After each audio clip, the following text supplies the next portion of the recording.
নবী। আমাদেরকে আগে বুঝতে হবে সিরাতুন নবী কাকে বলে, মিলাদুন নবী কাকে বলে। মিলাদুন নবী শব্দের অর্থ হলো আমাদের নবী মুহাম্মদুর রাসূলুল্লাহ সাল্লাল্লাহু আলাইহি ওয়াসাল্লামের জন্ম।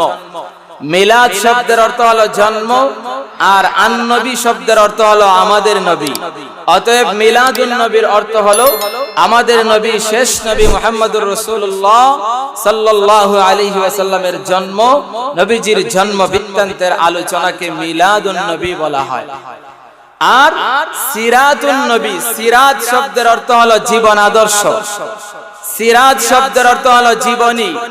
অতএব সিরাতুন নবী শব্দের অর্থ হলো আমাদের নবী মুহাম্মদুর রাসূলুল্লাহ সাল্লাল্লাহু আলাইহি ওয়াসাল্লামের জীবন বৃত্তান্তের আলোচনা, আমাদের নবীর গোটা 63 বৎসরের জিন্দেগীর আলোচনা।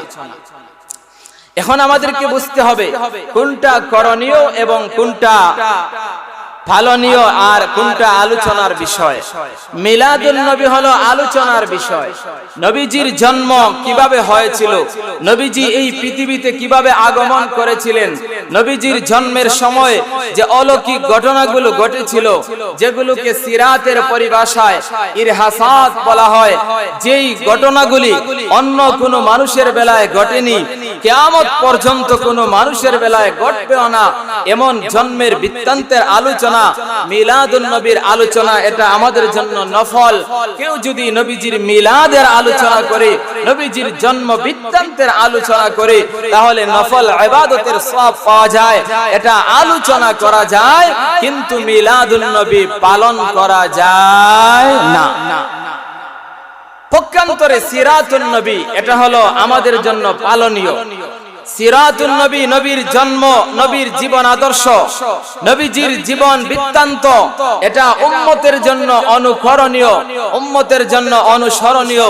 কারণ সিরাতুন নবীর অর্থই হলো কোরআন। অতএব কেউ যদি বলে সিরাতুন নবীকে, কেউ যদি অস্বীকার করে, কেউ যদি বলে মিলাদুন নবী পালন করো আর সিরাতুন নবীকে ধরে রাখো, তাহলে বোঝা গেল কোরআনকে ধরে রাখা। কারণ সিরাতুন নবীর অর্থ হলো আল্লাহর কোরআন। কারণ আম্মা জান আয়েশাকে জিজ্ঞাসা করা হয়েছিল, মক্কার মহিলারা জিজ্ঞাসা করেছিল, ও আয়েশা, আমাদেরকে নবীজির চরিত্র সম্পর্কে, নবীজির আদর্শ সম্পর্কে আমাদেরকে কিছু বলুন। আম্মা জান আয়েশা বলেছিলেন, কানা খুলুকুল কোরআন। মক্কার মহিলারা আম্মা জান আয়েশা রাদিয়াল্লাহু তাআলা আনহাকে বলেছিল, ওগো আয়েশা, আমাদেরকে আখেরি জামানার নবী, বিশ্ব নবী মুহাম্মদুর রাসূলুল্লাহর আদর্শ সম্পর্কে কিছু বলুন, নবীজির চরিত্র সম্পর্কে আমাদেরকে কিছু বলুন। তখন আম্মা জান আয়েশা বললেন, ও মক্কার মহিলারা, তোমরা কি আল্লাহর কোরআন পড়ো নাই? তারা বলল, হ্যাঁ, আমরা কোরআন পড়েছি। আম্মা জান আয়েশা বললেন, ওরে মহিলারা শুনো, কানা খুলুকুল কোরআন, আমার নবীর চরিত্র হলো গোটা কোরআন। এই কোরআনের মধ্যে মহান আল্লাহ যা আদেশ করেছেন, যত চরিত্রের কথা বলেছেন, যত ভালো কাজের কথা বলেছেন, আল্লাহর নবী বিশ্ব নবী মুহাম্মদুর রাসূলুল্লাহ জীবন্ত একটা কোরআন।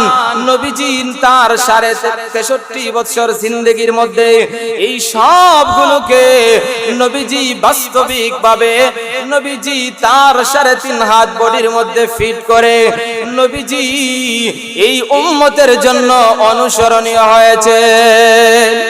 নবীজি এই সবগুলোকে কোরআনের মধ্যে যা বলা হয়েছে, যত আদর্শের কথা বলা হয়েছে, যত উত্তম আখলাকের কথা বলা হয়েছে, সবগুলো নবীজির মধ্যে ছিল। নবীজি বাস্তব জামানায় তার জীবনের মধ্যে সবগুলো নবীজি ফিটিং করে উম্মতের জন্য আদর্শ এবং মডেল হিসাবে নবীজি আমাদের কাছে উনি রেখে গেছেন। এজন্য আমাদের আদর্শ, আমাদের মডেল হলেন নবীজি।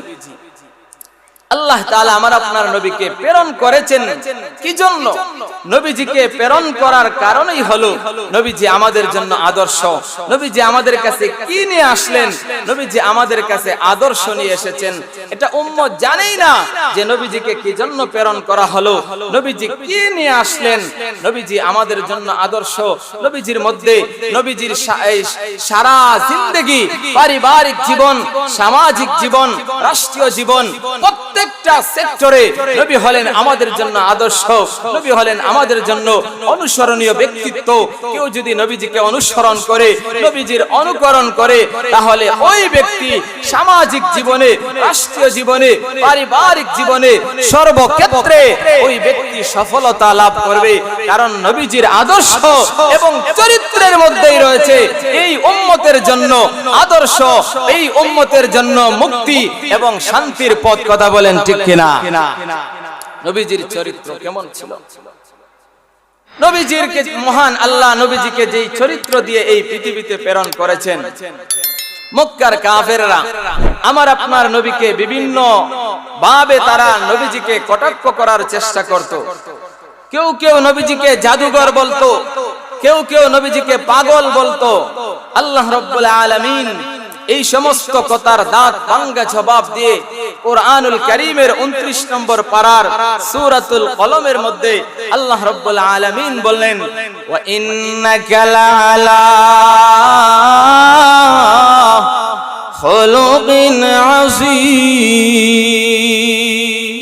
আল্লাহ রাব্বুল আলামিন বলেন, ওগো নবীজি, মক্কার বেঈমান কাফেররা আপনাকে মজনুন বলে গালি দেয়, আপনাকে পাগল বলে গালি দেয়।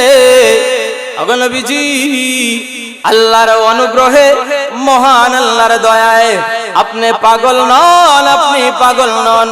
আমি আল্লাহ আপনাকে এমন চরিত্র দিলাম, ওয়া ইন্নাকা লাআলা খুলুকিন আযীম। আমি আল্লাহ আপনাকে মহান চরিত্র দান করিলাম। নবীজি, আল্লাহ রাব্বুল আলামিন নবীজিকে যেই চরিত্র দিয়েছিলেন, এই চরিত্রটা ছিল মহান চরিত্র। এই চরিত্র আল্লাহ তাআলা আর কাউকে দেন নাই, একমাত্র আমার আপনার নবীকে দিয়েছেন। আমার পানের ভাইরা, চরিত্র হলো 3 প্রকার। এক নাম্বার হলো খুলুকে হাসানা, আরেকটা হলো খুলুকে কারিমা, আর আরেকটা হলো খুলুকে আযীমা। খুলুকে হাসানা হলো ভালো চরিত্র।